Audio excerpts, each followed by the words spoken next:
नमस्कार दोस्तों, हमारे YouTube चैनल एग्जाम लर्नर में आपका स्वागत है। दोस्तों, आज हम लेकर आए हैं पर्यावरण एवं पारिस्थितिकी का भाग 2। इसके पहले भाग 1 वह अपलोड हो चुका है, तो जो लोग नहीं देखे हैं उसे देख सकते हैं। जो लोग पहली बार देख रहे हैं उनको बता दें कि यह प्रश्नों का सीरीज जो है खंड शिक्षा अधिकारी RO ARO एवं UPPCS परीक्षा के लिए चलाया जा रहा है। और खंड शिक्षा अधिकारी के लिए हमारे चैनल पर ही जो है प्रैक्टिस सेट भी कराया जा रहा है। तो जो लोग प्रैक्टिस सेट हल करना चाहते हैं वो चैनल से जुड़कर हल कर सकते हैं। अभी तक हम जो है 3 प्रैक्टिस सेट करा चुके हैं। तो दोस्तों, वीडियो को लाइक शेयर कर दीजिएगा और जो लोग नए हैं वो चैनल को सब्सक्राइब करके बेल आइकन जरूर प्रेस कर लेंगे, जिससे कि अगले वीडियोज़ का जो है नोटिफिकेशन उनको सबसे पहले मिल जाए। तो चलिए वीडियो को शुरू करते हैं। पहला प्रश्न है, निम्न में से कौन सरोवर या झील में तेजी से वृद्धि करते हैं? तो इसका जो सही आंसर हो जाएगा ऑप्शन सी जो है जलकुंभी।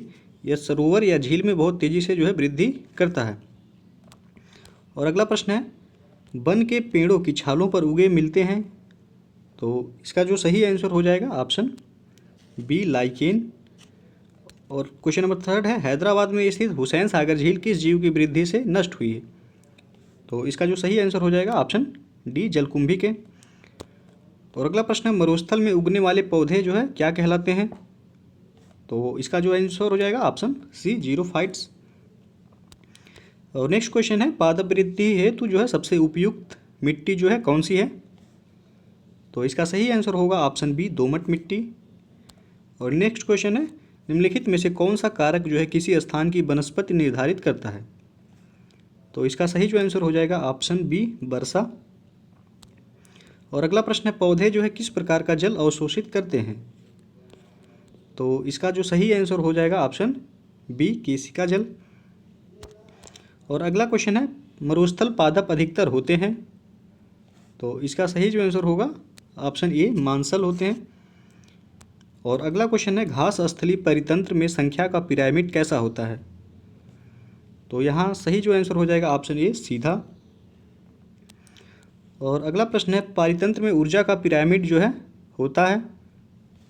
तो इसका सही जो आंसर हो जाएगा ऑप्शन बी सदैव सीधा। पारितंत्र में ऊर्जा का पिरामिड सदैव सीधा बनता है। और अगला प्रश्न है, एक तालाब के पारितंत्र में जीव भार का पिरामिड जो है होता है। तो इसका सही आंसर हो जाएगा ऑप्शन बी उल्टा। और नेक्स्ट क्वेश्चन है, घास स्थली तथा वन पारितंत्र में जीव भार का पिरामिड होता है।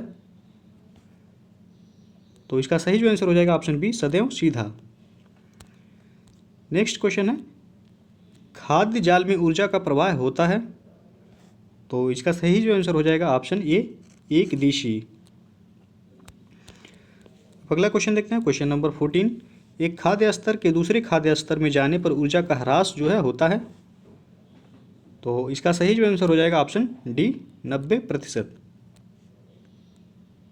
और अगला प्रश्न है, सर्वप्रथम पारिस्थितिक स्तूप की परिकल्पना प्रस्तुत की गई थी किसके द्वारा? तो इसका जो सही आंसर हो जाएगा ऑप्शन ए चार्ल्स एल्टन के द्वारा। और पारिस्थितिक तंत्र जो पूछे तो हो जाएगा AG टांसले के द्वारा। और अगला प्रश्न है, सूर्य प्रकाश में उगने वाले पादपों को जो है क्या कहते हैं? तो इसका जो सही आंसर हो जाएगा ऑप्शन ये जो है आत्पोद्भिद। और अगला क्वेश्चन, अधिक वर्षा वाले उष्ण क्षेत्रों में भारी वर्षा होती है, अतः वहाँ वन जो है कैसा पाए जाते हैं? तो इसका सही जो आंसर हो जाएगा ऑप्शन ए सदाहरित वन। और अगला प्रश्न है, उन क्षेत्रों में जहाँ ग्रीष्म में भारी परंतु शरद ऋतु में कम वर्षा होती है वहाँ वन मिलते हैं। तो इसका जो सही आंसर हो जाएगा ऑप्शन सी जो है घास वन। और अगला प्रश्न है, वायुमंडल का वह क्षेत्र जिसमें बादलों का बनना, बिजली कड़कना, तूफानों व आंधियों का होना पाया जाता है, तो किस मंडल में? तो इसका जो सही आंसर हो जाएगा ऑप्शन बी क्षोभ मंडल में। और अगला प्रश्न है, लवणीय मृदा में उगने वाले पादपों को क्या कहते हैं? तो इसका सही जो आंसर हो जाएगा ऑप्शन ए जो है हेलोफाइट। और अगला प्रश्न है, मृदा परिवर्धन को क्या कहते हैं? तो इसका सही जो आंसर हो जाएगा ऑप्शन सी मृदा जनन। और अगला प्रश्न है, बृहत जलाशयों में अधिकतम तापमान होता है। तो इसका सही जो आंसर हो जाएगा ऑप्शन ए ऊपरी स्तर में। और अगला प्रश्न है, दृढ़ पर्णी वन क्षेत्रों की विशेषता जो है क्या है? तो इसका सही जो आंसर हो जाएगा ऑप्शन बी जो है शरद ऋतु में भारी और ग्रीष्म ऋतु में कम वर्षा। और अगला प्रश्न है, वे मृदाएं जिनमें विभिन्न पोषक विलयकों की इष्टतम सांद्रता पाई जाती है उसे क्या कहते हैं? तो इसका सही जो आंसर हो जाएगा ऑप्शन ए सुपोषी। और अगला प्रश्न है, मृदा में उपस्थित अपक्षयित होते कार्बनिक पदार्थों को क्या कहते हैं? तो इसका सही जो आंसर हो जाएगा ऑप्शन ए ह्यूमस। और अगला क्वेश्चन है, मृदा परिच्छेदिका का संस्तर जिसमें कार्बनिक पदार्थ प्रचुर मात्रा में होते हैं, तो यह है ऑप्शन डी जो है यहाँ से हो जाएगा ओ संस्तर। और अगला क्वेश्चन देखते हैं, उपजाऊ लोम मृदा में बालू व मृत्तिका का आदर्श अनुपात जो है क्या होता है?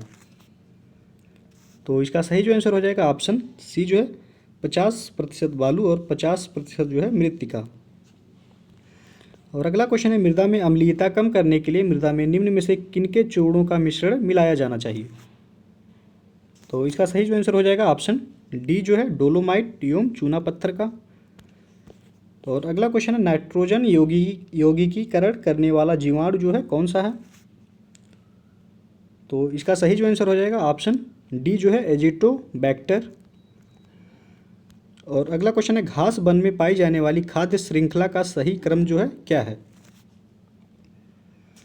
तो इसका सही जो आंसर हो जाएगा ऑप्शन सी जो है घास, उसके बाद जो है हिरन, फिर शेर, उसके बाद फिर जो है जूं। और नेक्स्ट क्वेश्चन है, परितंत्र का गतिक हृदय क्या कहलाता है? तो इसका सही जो आंसर हो जाएगा ऑप्शन डी ऊर्जा प्रवाह व खनिज चक्र। नेक्स्ट है, परितंत्र में होती है, तो इसका सही जो आंसर हो जाएगा ऑप्शन सी जो है ऊर्जा व खनिजों दोनों की हानि। और अगला क्वेश्चन है, खाद्य श्रृंखला के आधार पर जीवधारी जो है होते हैं, तो इसका सही जो आंसर हो जाएगा ऑप्शन डी जो है प्रकाश संश्लेषी पादप। नेक्स्ट क्वेश्चन है, निम्नलिखित में से किस कार्य से पारिस्थितिक संतुलन बिगड़ता है? तो इसका सही जो आंसर हो जाएगा ऑप्शन ए लकड़ी काटना। और अगला क्वेश्चन है, 10% का नियम देने वाले वैज्ञानिक जो हैं वह कौन है? तो इसका सही जो आंसर हो जाएगा ऑप्शन बी लिंडमान।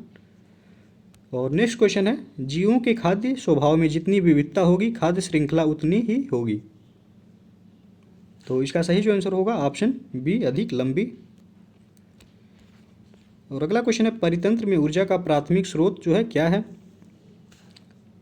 तो इसका सही जो आंसर होगा ऑप्शन सी जो है सूर्य का प्रकाश। अगला क्वेश्चन है, किसी भी परितंत्र में कालांतर में जीवों की संख्या स्थिर हो जाती है, जीवों की संख्या स्थिर होने का कारण जो है क्या है? तो इसका सही जो आंसर होगा ऑप्शन डी जो है यहाँ सही हो जाएगा इनमें से सभी, यानी कि घटक, उत्पादक और पर्णहरित। अगला क्वेश्चन है, किसी परितंत्र में होते हैं, तो इसका सही जो आंसर होगा ऑप्शन डी जो है जैविक तथा अजैविक पदार्थ दोनों। नेक्स्ट क्वेश्चन है, वन्य जीवों को मारने तथा वनों को काटने से होता है, तो इसका सही जो आंसर हो जाएगा ऑप्शन डी जो है उपयुक्त सभी, यानी कि मृदा अपरदन, बाढ़ आना और सूखा पड़ना, ये सभी। और अगला क्वेश्चन है, निम्नलिखित में से कौन सा पारितंत्र प्राकृतिक है?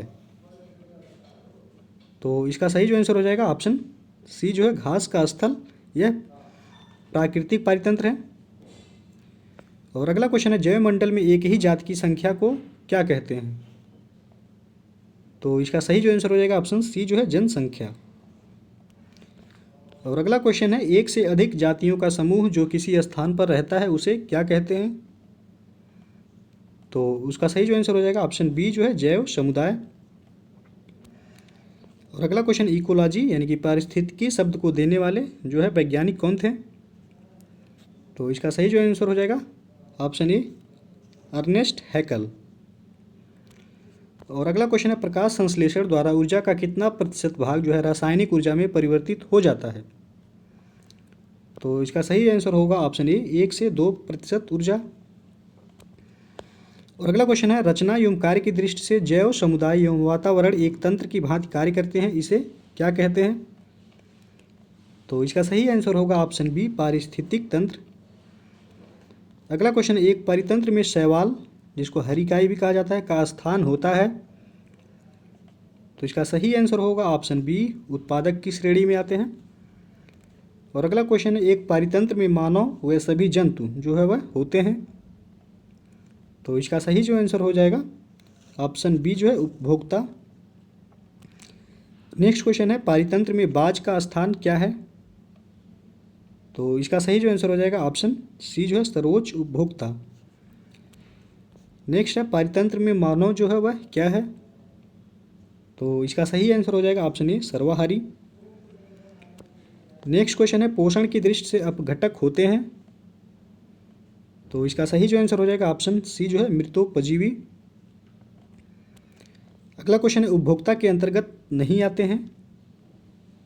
तो यह है मृतोपजीवी जो है यह उपभोक्ता के अंतर्गत नहीं आते हैं।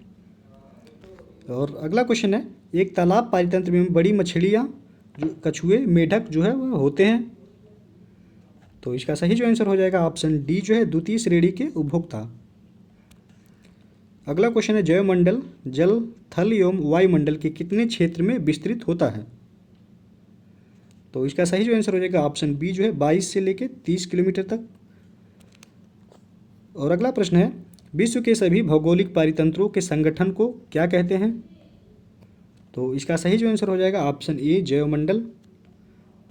और नेक्स्ट क्वेश्चन है घरों में साज सज्जा की सामग्री में रखे गए कृत्रिम पारितंत्र को क्या कहते हैं?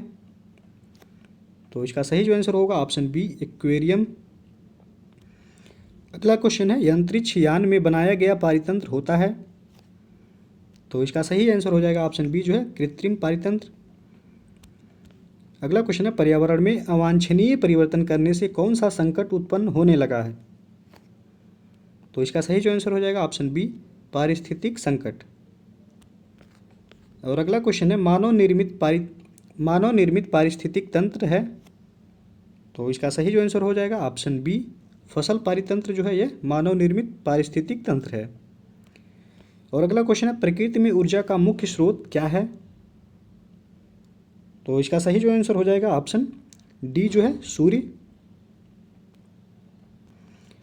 अगला क्वेश्चन देखते हैं क्वेश्चन नंबर 61 जो है जीवाणु एक्टिनोमाइसिस व कवक को क्या कहते हैं?